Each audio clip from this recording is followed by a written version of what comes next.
16페이지 시작합니다. 오케이? 네, 16페이지. 자, 단백질, 프로틴에 관한 설명이 나옵니다. 단백질. 자, 단백질은 기본적으로 우리가 이거부터 배우죠. 중학교 때 뭐라고 배웠냐면 어떤 애들이 단백질을 만들어요? 즉 다른 말로 얘기하면 단백질이 중합체라고 하면 그 중합체를 만들기 위한 단위체가 있을 거란 말이야. 조그만 애들끼리 막 뭉쳐가지고 이 큰 덩어리를 만들었어요 라는 거야. 그러니까 다른 말로 얘기하면 우리가 흡수해서 몸으로 영양소를 흡수해서 단백질을 먹으면 우리 몸에서 소화라는 게 일어나죠. 소화를 쭉 해서 맨 마지막 단계로 뭐를 만들어요?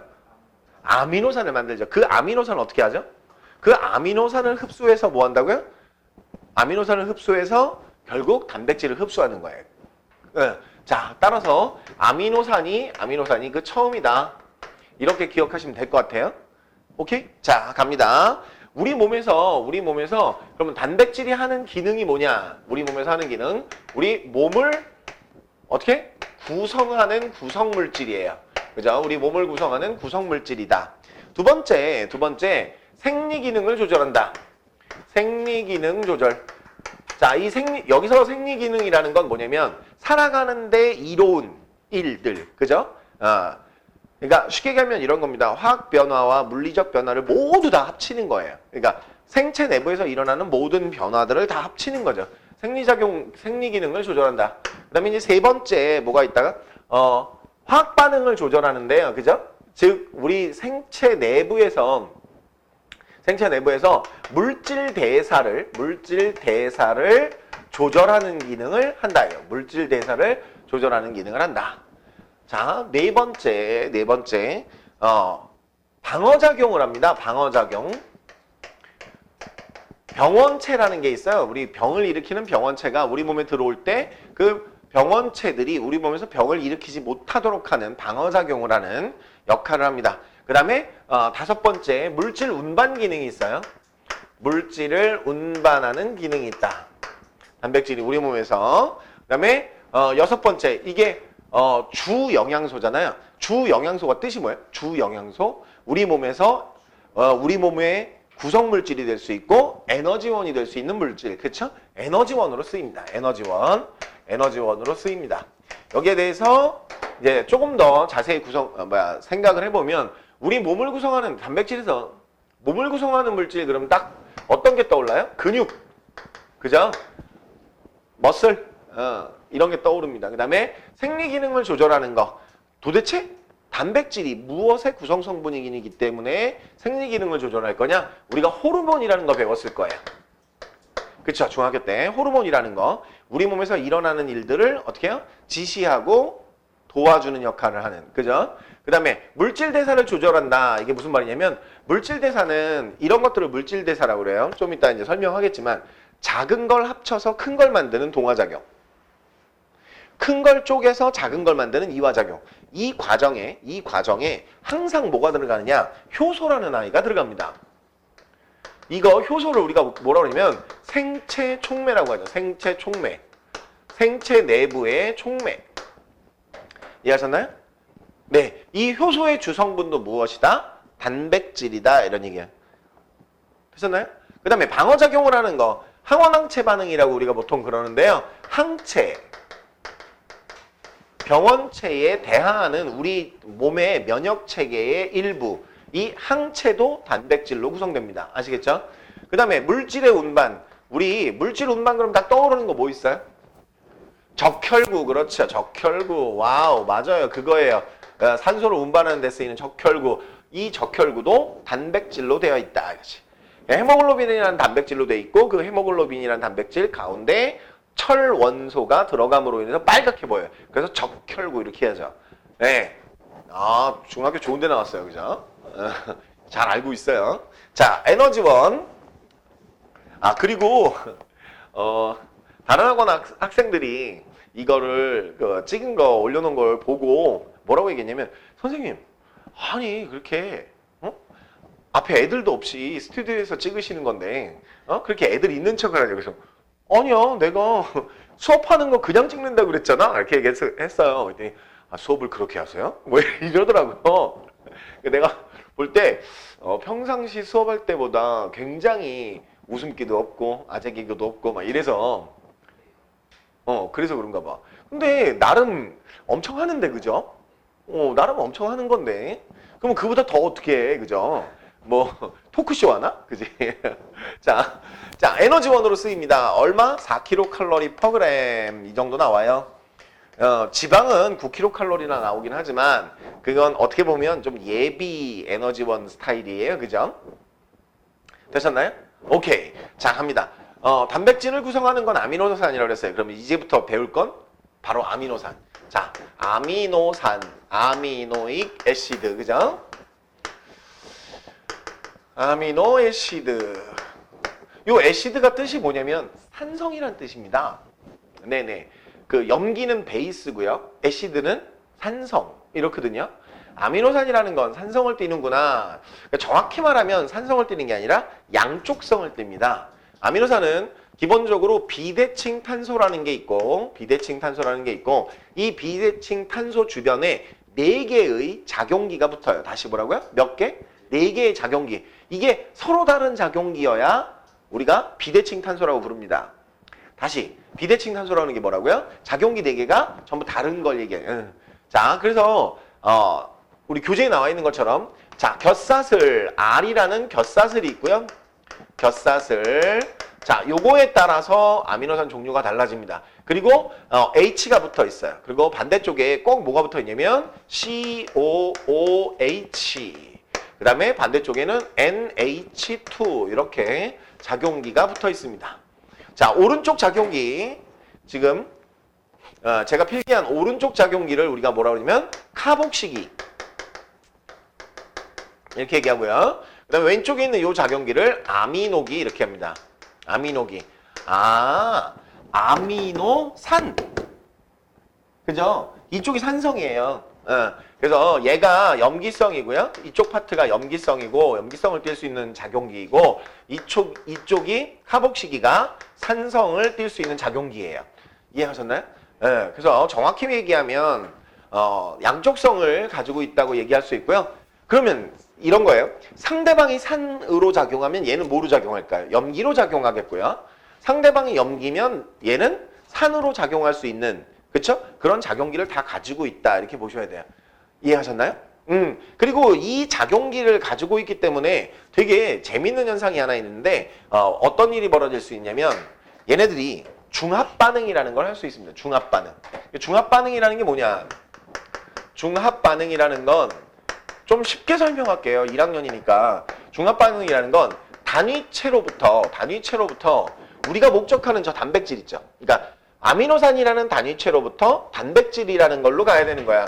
단위체에서 중합체로 가는 과정. 이걸 우리가 뭐라 하냐면 중합반응이라고 한다. 이해갔죠? 중합반응이라고 한다. 자, 그러면 어떤 식으로 하는 건데요? 자, 요렇게 아미노산을 2개를 그려요. COOH, 여기 R1, H, 그 다음에 NH2 요렇게 되셨나요? 그리고 옆에다 또 하나 그릴 거예요. 어떻게 하냐면 NH2, C, 여기에 R2가 달리고요. H, COOH 이렇게. 자, 이제 내가 왜 이렇게 그렸냐면 R1, R2를 그렸잖아요. R1과 R2 이게 다를 수도 있고 같을 수도 있거든요. 왜냐면 같은 애들끼리 계속 붙을 수도 있고요. 다른 애들끼리 붙을 수도 있어요. 아미노산은 필수 아미노산이 한 20가지 정도가 있습니다. 그러니까 20가지의 곁가슬이 적어도 곁사슬이 20가지는 존재한다는 얘기죠. 그럼 나머지 3개의 작용기는 뭐라고요? 나머지 3개의 작용기는 안 변하고 계속 같은 거고요. 한 가지 작용기가 변해서 20가지가 넘는 작용기가 있다는 거지. 그래서 20가지가 넘는 아미노산이 존재한다. 그래서 R1, R2 이렇게 쓴 거고요. 여기서 없애버리자. 뭘 없애버리냐면 요거 OH, 요거 H. 그러면 뭐 빠져나가는 걸까요? H2O가 빠져나가는 거야. 그쵸? 이 OH와 H, 그러니까 H 2개, O 하나, H2O가 빠져나가는 겁니다. 이해하셨죠? 그러니까 H2O가 빠져나가면서 작용기 모양이 어떻게 될 거냐? 작용기 모양이 NH 연결고리. 이거 왜냐면 이쪽도 그게 가능하니까요. 그 다음에 여기 CO 이중결합. 여기 NH. 그 다음에 다시 C, R2 이렇게 작용기가 정해질 거예요. CO 이런 식으로. 그 다음에 여기 H. 되셨나요?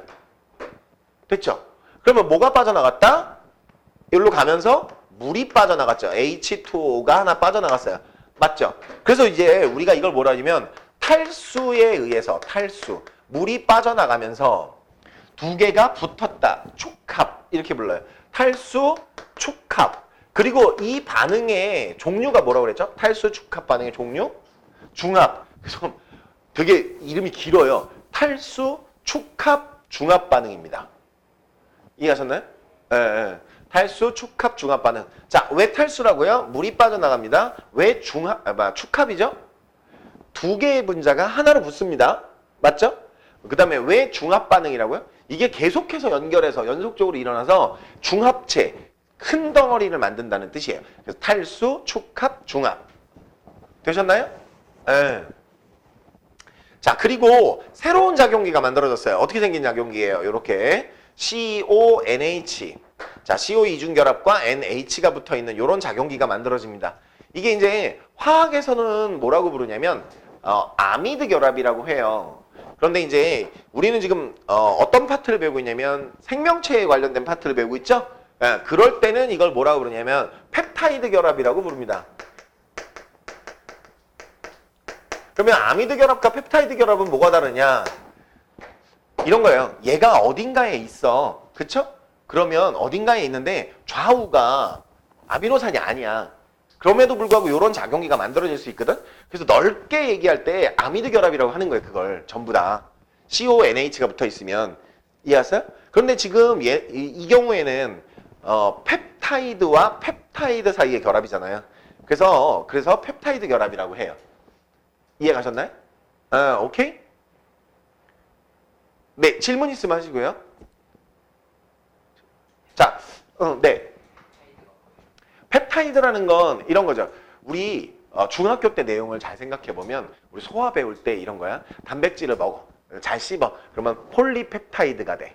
그 폴리펩타이드가 그죠? 뭐에 의해서? 펩신에 의해서 D나 트리펩타이드가 돼. D가 뭐냐면 펩타이드 2개. 트리가 뭐야? 펩타이드 3개. 그지? 그때 나오는 얘기가 펩타이드예요. 이해 가셨나요?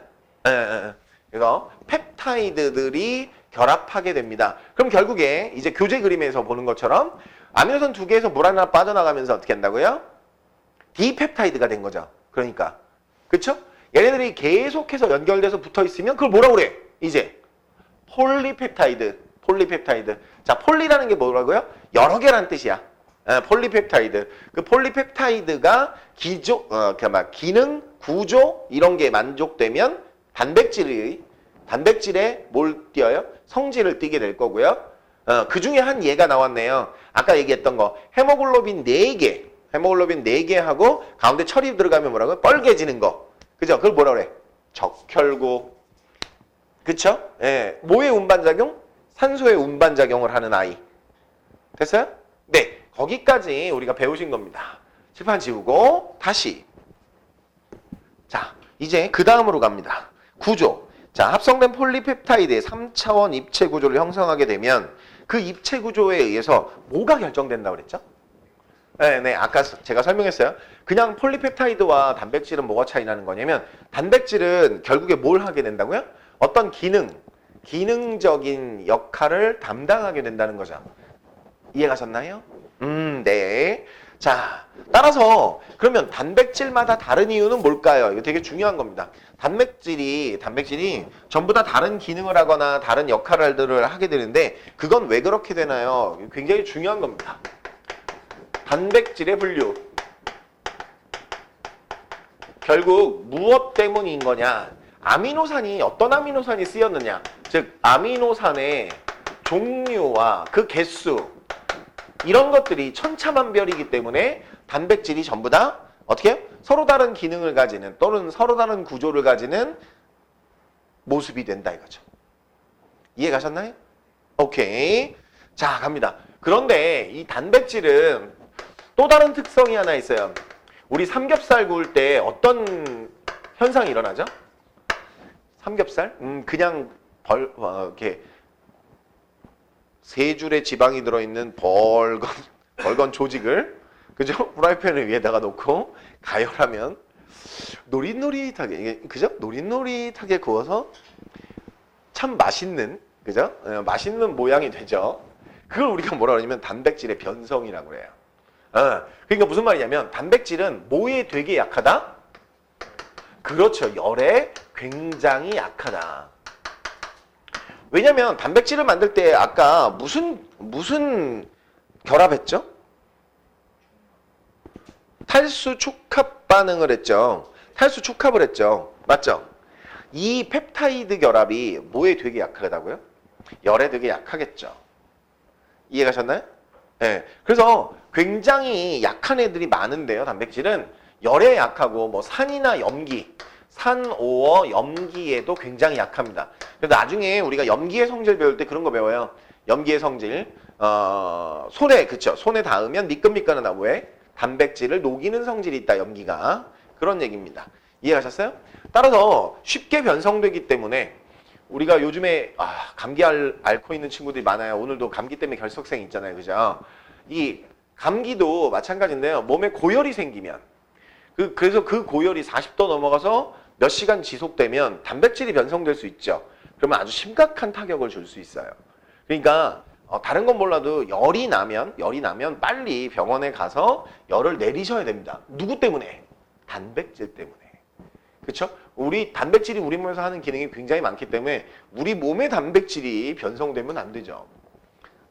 이해가셨나요? 네. 자, 그러면 이제 핵산으로 넘어갑니다. 자, 핵산, 뉴클레이ಕ್ 애시드. 그렇죠? 핵산이라는 건 뭐냐?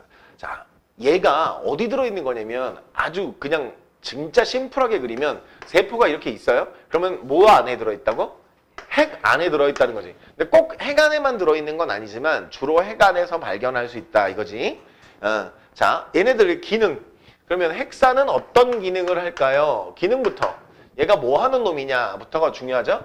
유전 정보를 어떻게 해요? 유전 정보를 저장하거나 그것을 전달하는 데 쓰입니다. 유전 정보를 저장하거나 전달하는 데 쓰입니다. 알겠죠? 주로 유전 정보를 저장하는 기능을 하는 애를 DNA 이렇게 얘기하고요. 그 다음에 그걸 전달하는 기능을 할 수 있는 애를 RNA. 그죠? 발음이 RNA죠? 네, RNA. 오케이? 되셨어요? 준하 씨, 됐습니까? 네. 아차, 이거 이름 얘기하면 안 되지. 그죠? 유튜브로 나가는데, 그죠? 그렇죠? 다른 학원 애들도 다 이걸로만 봐야 되거든요. 다른 학원에서는 안 찍어요. 우리 학원에서만 찍습니다. 자, 갑니다. 자, 유전 정보의 저장 기능이 있고, 그 다음에 그걸 전달하는 기능이 있다. 결국엔 그러면 이 유전 정보라는 건 결국에 뭐냐? 방금 전에 배운 것 중에 딱 떠오르는 게 있어요. 뭐냐면 여러 가지 아미노산들이 섞여서 단백질이 되잖아요. 근데 그 여러 가지 아미노산들이 어떤 순서에 의해서 어떻게 붙어서 어떤 방식으로 단백질을 만들어낼지의 정보가 어디 들어있다는 얘기예요? 그렇죠. 이 핵산에 들어있다는 얘기죠. 이해가셨나요? 즉 단백질 합성 정보도 여기 들어있습니다. 이 단백질 합성 정보도 여기 들어있습니다. 이 단백질을 합성하는 과정이 되게 중요한데요. 이 단백질을 합성을 하는데 예를 들어 나 같은 경우에 좀 얼굴이 까맣잖아. 인정해버리면 안 되죠. 하여튼 얼굴이 까맣잖아. 이게 왜 그런 거야? 멜라닌이라는 색소가 많아. 만약에 멜라닌이라는 색소가 많아서 그런 거야. 그렇다면 혹자는 그런 얘기를 합니다. 뭐 담배 피셔서 그래요. 뭐 이런 얘기도 하고 뭐 술을 먹어서 뭐 하여튼간에 형질의 발현 과정이라고 그러는데요. 이 유전 정보 안에 들어있는 형질을 발현하는 과정에서 얼굴색이 까매진 거예요. 그러니까 단백질을 어떻게 만드느냐에 따라 그 사람의 형질이 결정됩니다. 그러니까 예를 들어 우리나라에서 제일 잘생긴 남자 배우가 누구야? 뭐 예를 들어 원빈이라고 하자. 그러면 원빈의 형질을 결정하는 건 원빈의 어디? 그죠? 핵산, 즉 DNA에서 DNA에서 그렇게 일이 일어난다. 이런 얘기입니다. 그쵸? BTSL DNA. 그죠? 내가 또 저쪽 학원에서 BTS 얘기를 했더니 BTS밖에 모른다는 얘기를 하더라고요. BTS 말고도 다 많이 알고 있습니다. 뭐 엑소도 알고 있고요. 위너, 워너원 다 알아요. 그 뒤에 공부해서 알았어요. 위너와 워너원도 구별을 못했었는데 근데 갑자기 DNA가 딱 나오니까 BTS 생각이 나서요. 자, 갑니다. 구성, 헥산의 기본 단위. 그쵸? 이제 헥산은 무엇으로 구성될까요? 그래서 기본 단위가 필요한 거죠. 자, 기본 단위는 우리가 뉴클레오타이드 이렇게 얘기합니다. 뉴클레오타이드. 아까도 펩타이드. 그죠? 펩타이드. 얘도 뉴클레오타이드. 자, 그림에서 나온 것처럼 인산 하나에 뭐가 붙고 당이 붙고 당이 붙고 그 옆에 다시 뭐가 붙은 염기가 붙은 그런 형태를 우리가 뉴클레오타이드라고 합니다. 그래서 인산당 염기로 이루어져 있다 이렇게 얘기해요. 그리고 이 염기는 여러 가지 종류가 있는데요. A, C, G, T 그 다음에 번외로 U 이렇게 생각하실 수 있습니다. 자, A는 아데닌이라는 얘기고요. 아데닌이라는 염기를 얘기하고요. C는 사이토신. 그 다음에 G는 구아닌. 그 다음에 T는 티민. U는 이거 조심하셔야 됩니다. 우라실이에요. 알겠죠? 네. 이거 나중에 배우고 나면 이상하게 발음하는 친구들이 있어요. 뭐 우라질? 뭐 이렇게. 이상하게 발음하시는 친구들이 있는데 우라실. 자, 갑니다. 그러면 왜 얘는 번외라고 했을까요? 자, 여기서부터 여기까지는 DNA의 염기예요. 아시겠죠? 그런데 자, ACGT 말고 ACGU인 물질이 있어요. 그게 뭐냐면 RNA입니다. RNA에서는 누구 대신에? 티민 대신에 우라실을 쓰는 거죠. 자, 따라서 아데닌, 사이토신, 구아닌은 DNA나 RNA가 공통적으로 쓰지만, 그죠? 그러니까 DNA는 티민을 쓰고요. 그 다음에 RNA는 우라실을 씁니다. 이런 얘기예요. 되셨나요? 자, 언제나 인산과 당과 염기는 1대1대1이라는 거 기억하시고요. 이해가셨죠? 네. 자, 그러면 이제부터 뭐 할까요? 당연히 DNA와 RNA의 구분을 하겠죠. 자, DNA와 RNA의 구분. DNA와 RNA의 구분은 되게 간단하게 끝이 나는데요. 잘 봐요. DNA를 그릴 땐 이렇게 그립니다. 두 가닥으로요. RNA는 한 가닥으로 그립니다.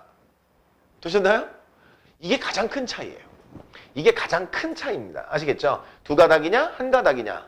자, 이 두 가닥으로 돼 있으면 어떤 게 가능하냐면 두 가닥으로 돼 있으면 평상시에는 이렇게 꼬여 있다가요. 얘가 복제를 해야 되면 풀어내서 어떻게 돼? 풀어내서 자신을 복제할 수 있어요. 그러니까 자, 유전 정보를 저장한다고 그랬지 아까? 유전 정보를 저장한다는 건 무슨 뜻이라고요? 얘가 그렇게 어떻게 한다고요? 잘 가지고 있다가 반보존적 복제라는 걸 할 수 있게 된다 이거예요. 이해하셨어요? 그러니까 DNA가 유전 정보를 저장하게 되죠. 이해하셨어요? 그래서 어떤 차이가 있는지 보자. 어차피 얘네들이 둘 다 인산당 염기로 돼 있어요. 인산 당 염기로 돼 있습니다. 그런데 인산과 염기는 아까 염기 차이점 알려드렸죠? 인산과 염기는 그렇다고 치고 당도 다르냐? 완전히 다르거든요. 이 당이 DNA는 디옥시리보스라는 당을 쓰고요. 그 다음에 RNA는 리보스라는 당을 써요. 그러니까 사실 요 DNA와 RNA의 D가 뭐냐면 디옥시리보 뉴클레이크 애시드라는 뜻이고요. 그 다음에 RNA는 리보 뉴클레이크 애시드라는 뜻이에요. 아시겠죠? 그래서 DNA니까 디옥시리보스, RNA니까 리보스 이렇게 기억하시면 됩니다. 일단 당부터 달라요. 아시겠죠? 따라서 8개의 뉴클레오타이드, DNA의 4가지의 뉴클레오타이드, RNA의 4가지의 뉴클레오타이드가 있는데 이 4가지가 서로 같은 거에 하나도 없습니다. 왜냐면 일단 당이 달라요. 아시겠죠? 네. 자, 그 다음에 두 번째로 다른 건 뭐냐? 아까 얘기했던 염기인데요. 염기를 얘는 A, C, G, T를 갖는데 얘는 A, C, G, U를 갖는다는 게 특징이죠. 이해가셨나요? 자, 그래서 분자 구조가 어떻게 되어 있느냐도 되게 큰 중요한 내용이라고 그랬어요. 분자 구조가 얘는 뭐라고 부르냐면 이중나선 구조. 이렇게 얘기하고요. 그러면 RNA는 어떻게 해요? 단일 가닥이잖아요. 그죠? 단일 가닥 구조. 이렇게 얘기하실 수 있어요. 되셨나요? 네. 그리고 이제 마지막으로 배우는 거 기능. 물론 서로 그런 기능들이 조금씩 예외적인 게 있긴 하지만 크게 봤을 때 DNA는 유전 정보를 저장하는 기능을 하고 있다면 자, RNA는 뭐라고요? RNA는 예, 그렇죠. 그것을 유전 정보를 전달하는 기능. 이렇게 보실 수 있습니다. 이해가셨나요? 네. 그리고 또 좀 더 자세하게 보면 뭐 tRNA가 있고 트랜스퍼가 뭐예요? 트랜스퍼? 전달, 운반 뭐 이런. 그다음에 rRNA가 있어요. 리보솜을 만드는 RNA. 그다음에 mRNA, 메신저 RNA. 네. 이렇게 RNA는 그 종류가 좀 다릅니다. 이제 어떤 기능을 하느냐가 다 다르게 돼 있다. 이런 얘기죠. 이 단일 가닥이 어떤 단일 가닥을 만나느냐. 메신저 RNA처럼 단순히 어떻게 한다고요? 전달하는 역할, 그 유전 정보를 전달하는 역할을 할 거냐. 아까 얘기했던 대로 DNA를 풀러내서 반보존적 복제라면 그러면 어떻게 한다고요? 이게 RNA가 되는 거야. 한 가닥이. 이 RNA가 mRNA. 됐죠? 그 다음에 tRNA, rRNA가 있다. 좀 더 높은 단계에 가면 그걸 좀 더 자세히 배우실 거고요. 이해하셨나요? 네. 그러면 구조, 요 바깥쪽 구조를 좀 한번 보겠습니다. DNA의 구조를 보면 이 바깥쪽 부분이 어떻게 되어 있는 거냐. 자, 맨 처음에 인산, 그 다음에 당, 그리고 그 안에 염기. 이렇게 돼 있어요? 그 다음에 다시 또 인산, 당, 염기. 이렇게 돼 있을 거고요. 또 다시 인산, 당, 염기. 이렇게 돼 있을 거예요. 이해하셨나요? 자, 어느 부분을 확대했다고요? DNA의 일부분을 확대하면 이렇게 돼 있습니다. 이해하셨죠? 여기에 이 부분이 A, 뭐 여기가 C, 뭐 여기가 G 이런 식으로 가는 거죠. 되셨나요? 그리고 만약에 이게 DNA라면 여기 있는 당들은 뭐라고 그랬죠? 여기 있는 당들은 디옥시리보스 이런 얘기입니다. 이해하셨어요? 오케이. 자, 갑니다. 따라서 얘들도 마찬가지인데요. 뉴클레오타이드의 종류와 수, 배열에 따라 전부 다른 뉴클레오타이드라고 보실 수 있습니다. 그러니까 딱 한 가지 종류만 있지 않고 여러 가지 종류가 있을 수 있는 게 뭐라고요? 바로 그것 때문인 거죠. 어떤 뉴클레오타이드들이 합쳐졌느냐, 몇 개가 합쳐졌느냐 이런 게 그 다음에 배열 순서가 어떠냐에 따라 달라지겠다 이런 얘기죠. 이해가셨나요? 오케이. 그 다음에 이 이중결합을 만들 때 이쪽 부분을 좀 지우고 설명을 하도록 하죠. 자, 이 이중나선 구조를 만들 때 아주 특별한 도움을 받습니다. 어떤 도움을 받느냐? 이렇게 한 가닥이 지나가고 그 옆에 염기가 나올 때 자, 여기에 만약에 A, C, G, T 이렇게 있다면 반대쪽에 또 다른 가닥은 이쪽에서 어떤 염기가 나오느냐? T, G, C, A. 눈치 뻔한 사람 알겠죠? 이게 어떻게 나온 거예요? 그쵸? A하고 T가 짝이다 이거지. C하고 G가 짝이다 이거예요. 그죠? 그래서 A와 T 사이에 수소결합 2개, C와 G 사이에 수소결합 3개 이런 식으로 중간에 수소결합이라는 걸 하여서 서로 상보적 결합이라는 걸 하게 됩니다. 상보적 결합이라는 걸 하게 됩니다. 뭐 좀 어려운 얘기냐면 퓨린 계열, 피리미딘 계열 이렇게 나눌 수가 있고요. 퓨린 계열 하나에 피리미딘 계열 하나 이렇게 해서 결국엔 어떻게 하냐면 이 둘 사이의 거리, 여기 염기가 어떻게 돼 있건 간에 이 둘 사이의 거리를 유지할 수 있게 해줍니다. 아시겠죠? 그렇게 되기 위해선 A하고 T가 짝이고요. C하고 G가 짝이에요. 그래서 특징이 하나 있는데 만약에 A가 40개 어떤 뉴클레오타이드를 다 분석해 봤을 때 염기 A가 40개면 무조건 T 몇 개라고요? 40개입니다. 이해하셨죠? 그럼 만약에 C가 사이토신이 60개면 무조건 어떻게 한다고요? G가 60개예요. 이렇게. 되셨나요? 그런데 A와 C의 개수는 네, 누구도 모르는 거죠. 다른 거죠. 이해 가셨나요? 네. 꼭 알 수 있는 건 뭐라고요? A와 T의 개수 같다. C와 G의 개수 같다. 이런 걸 아실 수 있어요. 이해 가셨나요? 네. 자, 질문 받고 바로 잠깐 쉬었다가 넘어가겠습니다. 질문 받아볼까요? 없으셔요? 자, 이제 PPT를 가지고 우리 뭐 한다고요? 정리해 봅시다. DNA. 자, DNA라는 애를 우리가 RNA하고 구분했고요. 핵산이라는 거에 대해서 구분했는데 DNA에 대해서 좀 더 공부하도록 하겠습니다. 자, DNA는 전체 모양의 두 가닥, 그러니까 이중 나선 구조라고 그랬죠? 이중 나선 구조이다. 이중 나선 구조이다. 되셨나요? 오케이. 자, DNA 이중 나선은 지름이 균일하다. 그래서 1회전이라는 건 뭐냐면 여기서 시작해서 이렇게 한 바퀴 돌아서 여기까지. 되셨나요? 네, 그 1회전, 나선 1회전 안에 염기가 몇 개 있다? 10개. 그쵸. 10개의 염기 쌍이 있다. 왜 쌍이죠? 두 가닥이잖아? 자, 10개가 나열되어 있다. 그 다음에 이 나선의 바깥쪽에는 무엇과 무엇으로 이루어져 있다? 인산과 당으로 이루어진 골격이 있다. 그래서 당과 인산으로 이루어진 골격 이런 말이고요. 안쪽에는 염기들이 그죠? 염기들이 일정한 간격을 두고 배열되어 있다. 이 염기 사이에는 무슨 결합이 있다고 그랬죠? 자, 나선 안쪽에 향하고 있는 염기는 특정 염기하고 A는 T하고 C는 어떻게요? C는 G하고 이렇게 무슨 결합? 상보적 결합이라는 거 한다. 상보적 결합. 상보적 결합. 이해 가셨나요?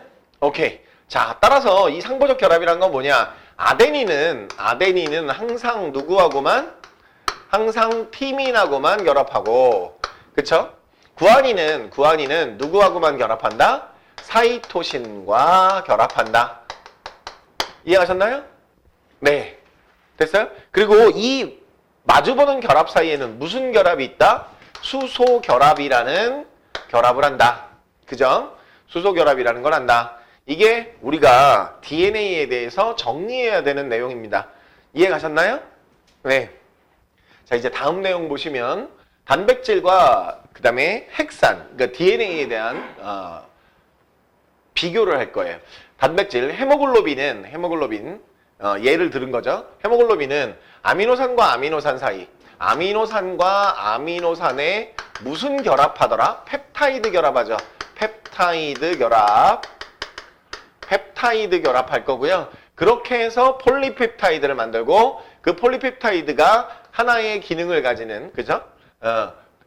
단백질, 헤모글로빈이 된다. 그 다음에 DNA는 구성 단위체가 뭐냐? 뉴클레오타이드라고 그랬어요. 그죠? 기억나요? 뉴클레오타이드. 그래서 펩타이드, 뉴클레오타이드 이렇게 다르죠? 역시 마찬가지입니다. 폴리뉴클레오타이드가 이중 나선 구조로 이렇게 어떻게? 두 개의 이중 나선 구조를 딱 갖게 되면 DNA가 되는 거죠. 이해가셨나요? 따라서 여기다 뭐라고 쓰셔야 된다고요? 단위체. 뭐라고? 단위체 아미노산. 그 다음에 뉴클레오타이드. 됐죠? 결합 방식. 자, 밑에 무슨 방식을 사용한다 그랬죠? 펩타이드 결합. 펩타이드 결합 한다고 했어요. 펩타이드 결합. 그 다음에 골격. 골격은 당과 인산 골격. 그 다음에 염기쌍은 무슨 결합? 상보적 결합. 그죠? 무슨 결합? 수소 결합에 의해 결합하는 방식이다. 됐죠? 상보적 결합이며 그리고 그 상보적 염기 사이에 수소 결합하게 된다. 되셨나요? 네. 자, 그 다음에 또 하나. 20종류의 다양한, 그쵸, 아미노산이죠, 아미노산. 아미노산이 어떻게 한다고요? 다양한 종류의 뭘 만들게 된다? 단백질을 만들게 된다. 그래서 아미노산이 단백질을 만들게 된다라는 걸 한 번 더 얘기하고요. 그래서 우리 몸에서 몸을 구성하거나 생리 기능을 조절하거나 아니면 물질 대사를 조절하거나, 그쵸? 예, 이런 역할들을 했었어요. 자, 그 다음에 헥사는 그러면 우리 몸에서 무슨 역할을 하냐? 네 종류의 뭐가 결합하죠? 뉴클레오타이드. 그렇죠. 뉴클레오타이드가 특별한 뭐를 한다고요? 다양한 그 염기서열을 갖게 되는데 이 염기서열이 뭐다? 유전정보다. 그쵸? 이 염기서열이 뭐라고요? 유전정보다. 그죠? 유전정보를 저장하게 되는 거다. 이해가셨나요? 아, 오케이. 따라서 예, 기초 단위체는 적은 가지수이지만 그것들이 조합을 할 때 다양한 조합을 하게 되므로 그 구조와 기능이 아주 다양한 여러 가지 고분자 물질들을 만들어내게 된다. 그러니까 단백질 한두 가지 종류가 아니라는 거죠. 예, 그런 것들을 만들어내게 됩니다. 라는 거예요. 그래서 지금 우리가 생명체에 구성하는 물질들의 규칙성에 대해서 여기까지 해서 일단락 쳤어요. 뭐 지금은 기본 강의니까 뭐 심화 강의가 아니기 때문에 기본 강의 때문에 요 정도 알고 계시고 요걸 가지고 문제 풀어 오시면 다음 주에 또 문제 풀이 하면서 또 정리하겠습니다. 아시겠죠? 네, 다음 단원으로 갑니다.